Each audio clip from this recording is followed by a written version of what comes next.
I'm Jose. This is my Cross Washington mountain bike row from Ellensburg, Washington, and this is my third year doing this. I've learned a lot, and just want to share what I have on my bike today. Fazari, also known as Ari Solitude. It's a hardtail mountain bike with a 100 mil suspension in the front. That suspension I stole off a Specialized Epic. It's a brain fork. The brain fork is very unpopular in mountain biking, but I gotta say it's probably one of the best for me gravel forks that I have run into. It's very stiff and doesn't give up suspension, but the idea behind it is that when it's hit from underneath, it does give up some movement and makes so far a much more comfortable bike. And because it's such a short travel, it's still very efficient. So I'm gonna start off with bags I'm using. Another reason why I like this bag is because I'm able to use my dropper post with this bag. Tail fin aero rack. This is actually new for me. I like the new design so much. The old one was awesome, but it did have some drawbacks, and these little extra pouches on the outside are pretty awesome. I'm gonna open it up and show you what I've got. I got my rain gear on the outside. Being able to store my rain gear outside the dry compartment is like an awesome thing. In the past, I've kept it in this bag here, and I've had to put it away wet, and it gets the stuff I want to keep dry in here wet. And so anyway, being able to put my rain gear on the outside but in a very secure space is awesome.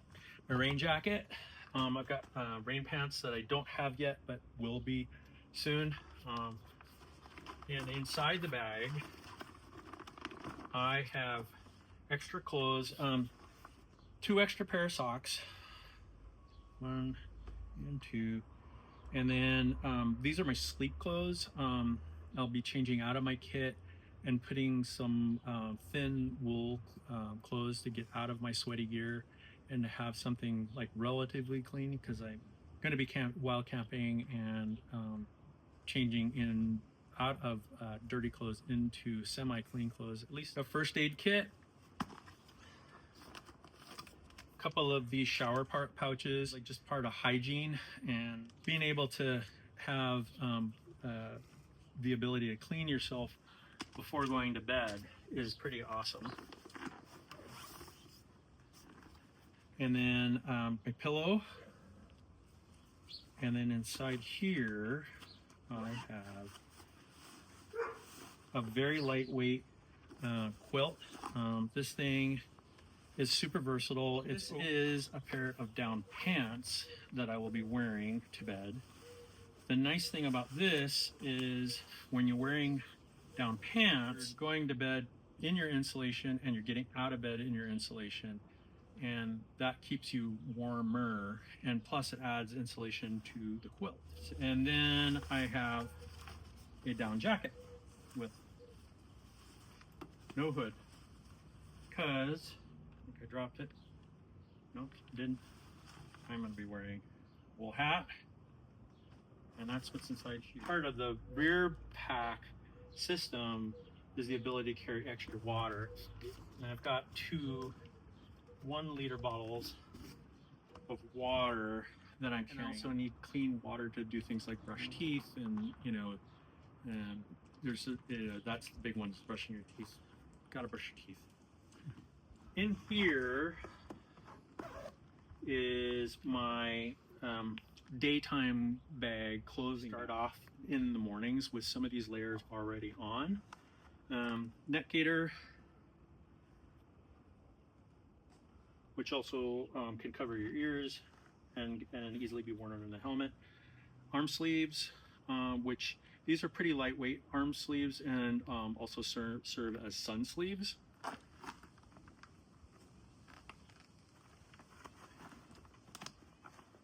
A jacket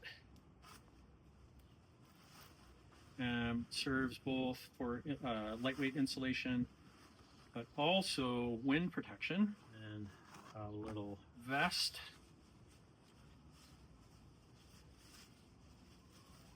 Really super lightweight, but adds a lot of warmth when there's wind. Really super breathable on the back, but windproof on the front. Not waterproof. Headlamp. I've got a front lamp, but headlamp super important, especially when doing single track at night. And then this is a bit of safety equipment. There are parts of the ride that are on a highway.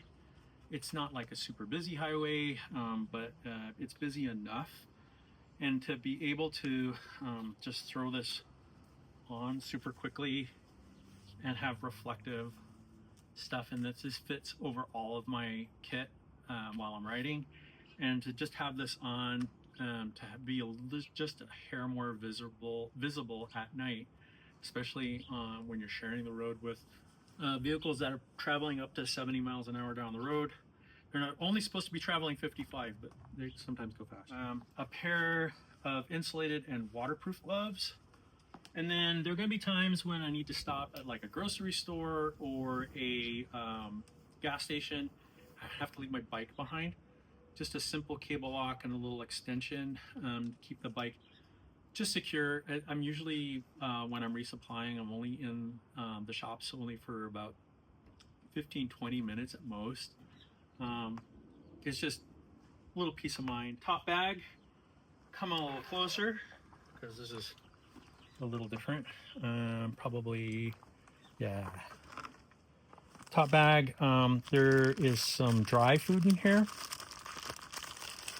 Granola bars, chews, just some extra food, anything I can throw in here that's not my drink mix is always a good thing. I've got 2 battery packs. One is connected already to a cable system that I've got with a bunch of different options for charging. And the reason I'm carrying 2 is that I found that for the full 7 days without the ability to recharge, one is just hasn't been enough for me. So having 2 has worked out really well for up to a 7-day ride without recharging those batteries. I have a electric pump with a little extension. I am relatively unexperienced with the electric pump game, but comes recommended, and it's a small package, and I'm trying to limit, if not eliminate, use of CO2 cartridges. So I think this is a good option. If I do stop somewhere where to recharge the batteries, I can do that. I've got an electronic shifting from SRAM. This is the Eagle axis, and I need to charge batteries sometimes, but I do carry 3 total batteries, and in my experience, the full 5 days of riding, I've never gone through all 3 batteries, but having an option to charge is important. And then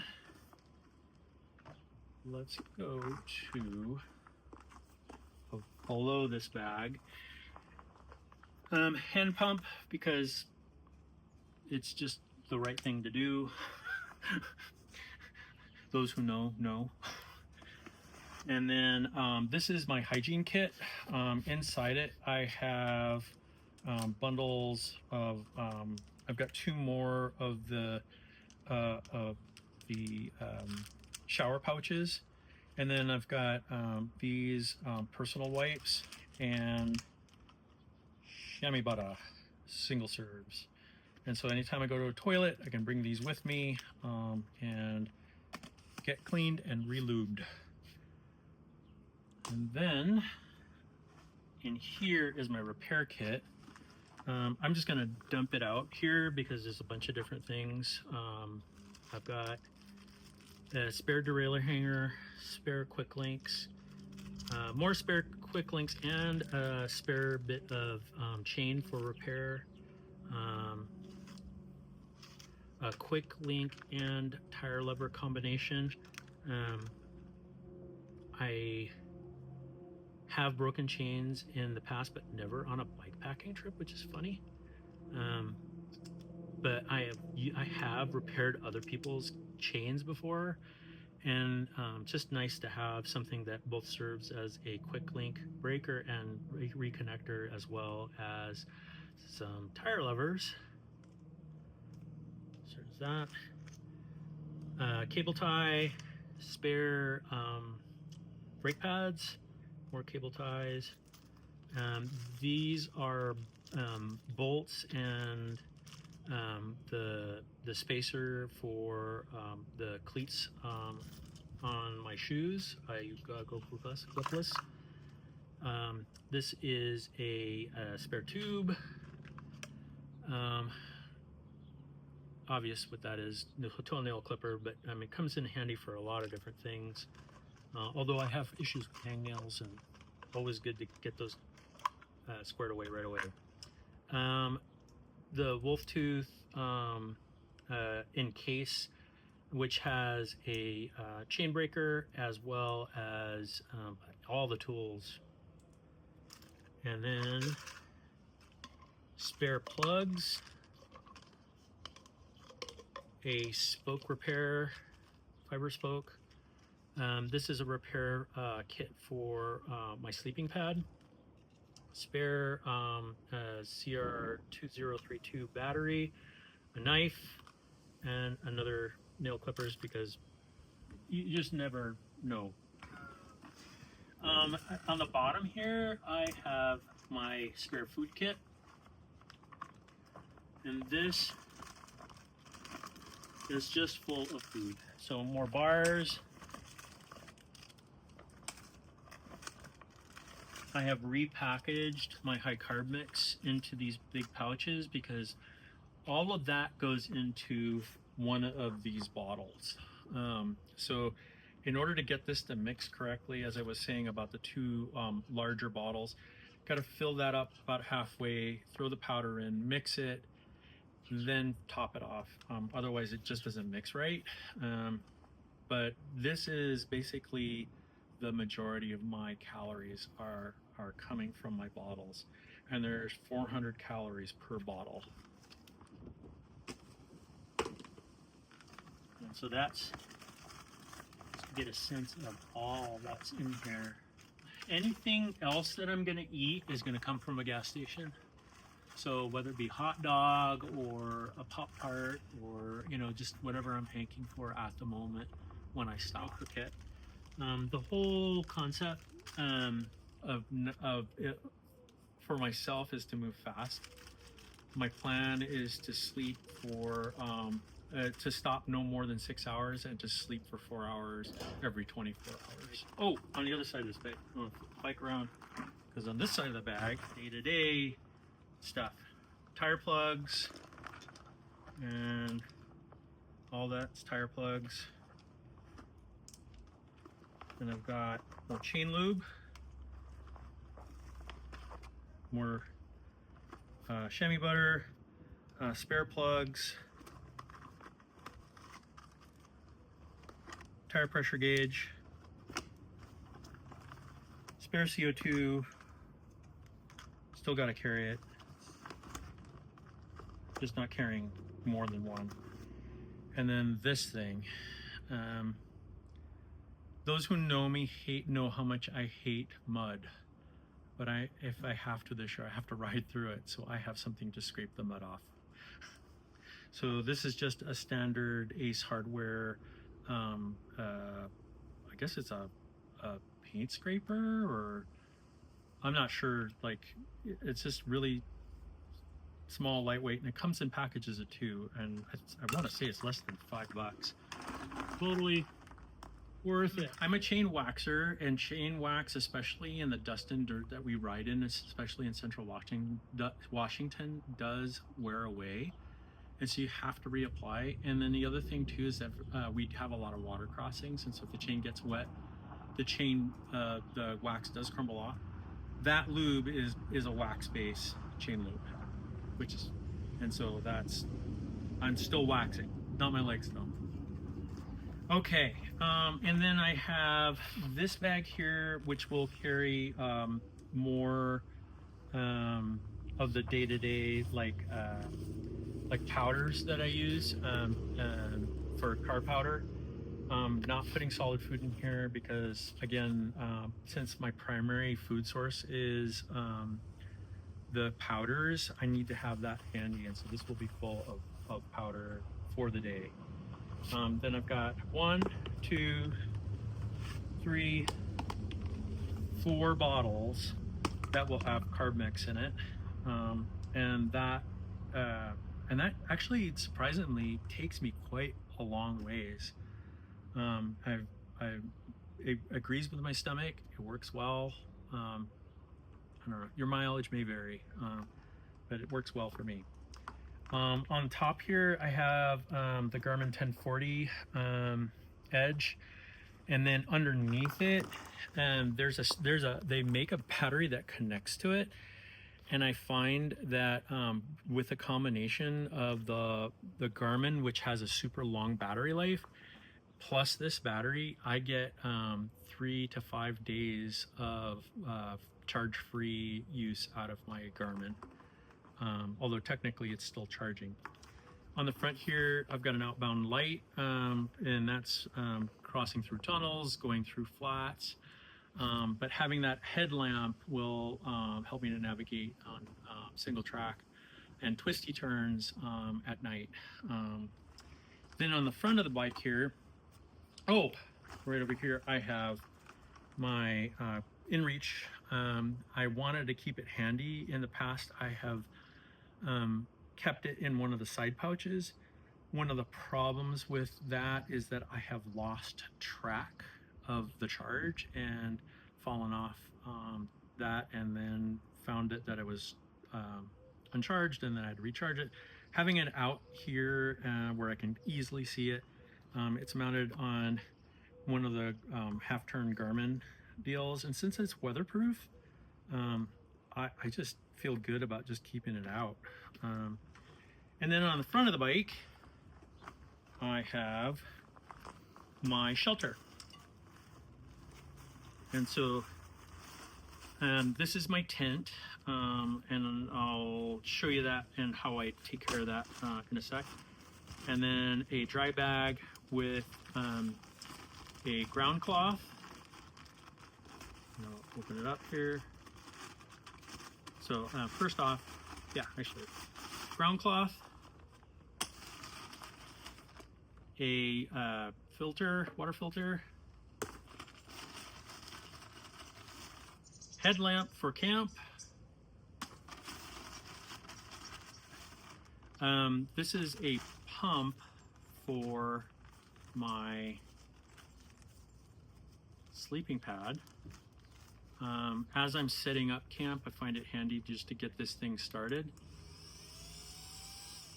And it pumps up the bag pretty quickly, and on full charge, I've been able to get a week's worth of use out of it. And then my bivy sack,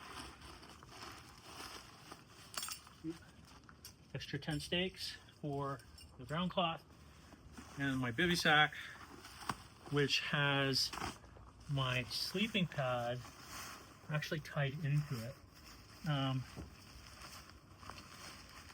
If the weather's not going to rain on me, I just sleep in this. And then if there's a lot of weather, or if there's a lot of rain, then I will set up the tent. Otherwise, the tent stays in there. But I do have a slick system for the tent that I will show you here in just a sec. Show you how this works.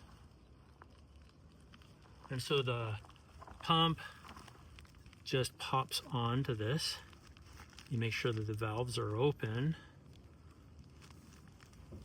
and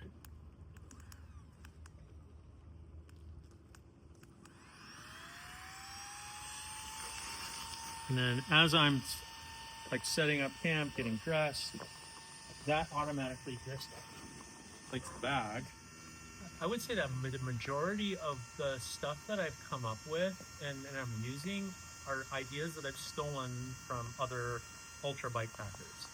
And so now this is inflated. Just shut it off. Lock it up. Tighten it down. Now I've got a sleeping pad that's inflated that I didn't have to work to do. And then to put it away, just undo it.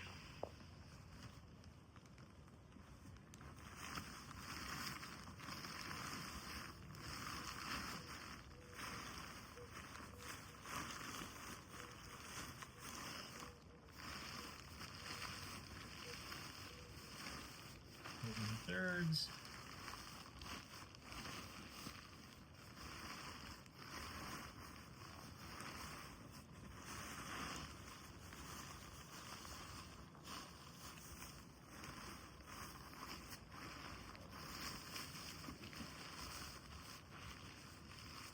And just lower up.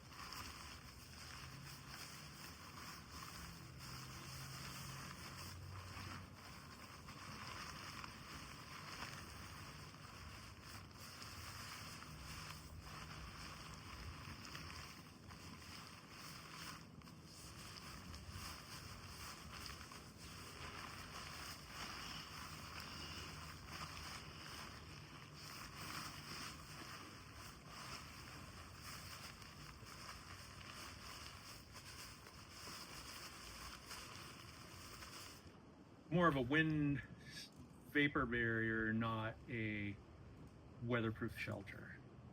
Whereas this thing is my weatherproof shelter. And the only thing that lives in here is the tent.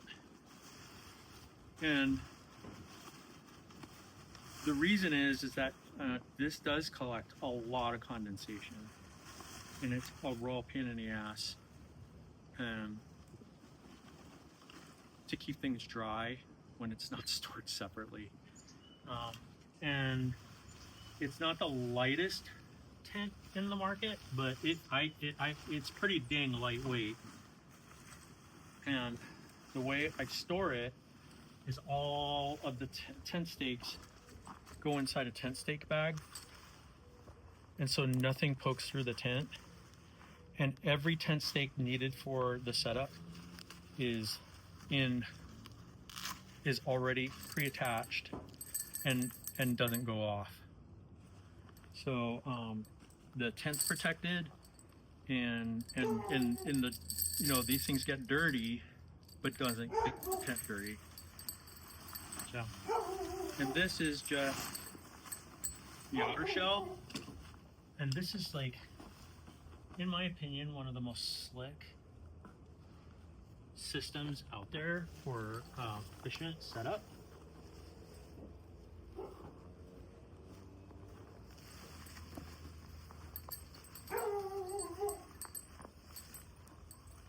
This is the Durston X-Med, and basically you just make a big rectangle.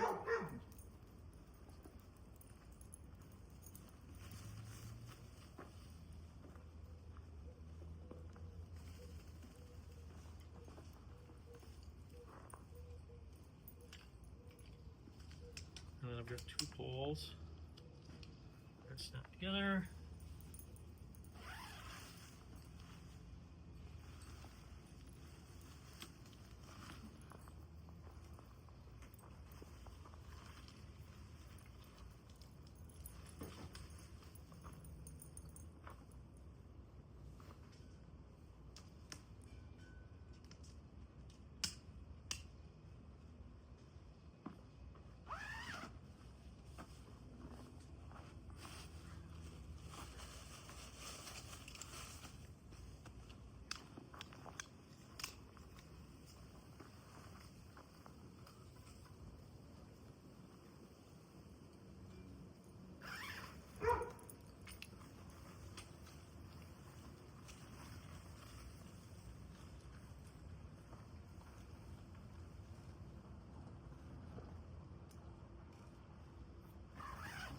Tent's pitched. And then if I feel like, oh my god, it's really windy, there are these other guy outs.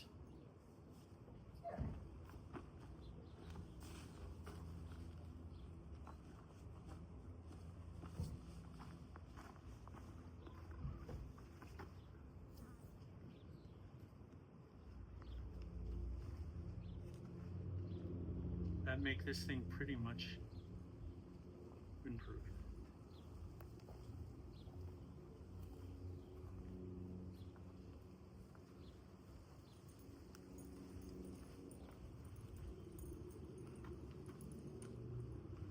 So it's really super easy, efficient, quick. And that's like 1, 2, 3, 4, 5, 6, 7, 8 stakes. And so this thing is like